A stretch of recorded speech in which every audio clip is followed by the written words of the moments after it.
So আজকে আমরা check করব একটা ফ্রন্ট লোডিং ওয়াশিং মেশিনের ডাইরেক্ট ড্রাইভ মোটর। তো চলো মোটরটাকে আগে খুলে নিই। রানিং কমন স্টার্টিং, আর এটা হচ্ছে হল সেন্সার। তো মোটরের যে তিনটে কানেক্টর আছে, তিনটে কানেক্টরে আমরা রেজিস্ট্যান্স আর কন্টিনিউটি চেক করব। তো মিটারটাকে আমরা বাজারে সেট করলাম।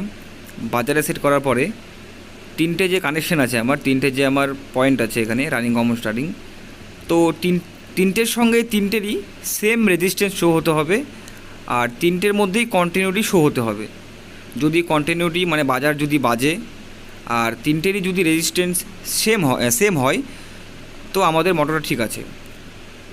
আর যদি কম বেশি হয় বা কারোর সঙ্গে কারো কন্টিনিউটি কাটা আছে, বাজছে না, সেক্ষেত্রে মোটরটা খারাপ আছে। তো এইভাবে আমরা একটা মোটরকে ডাইরেক্ট ড্রাইভ মোটরকে ইজিলি চেক করে নিতে পারি, খুব ইজিলি।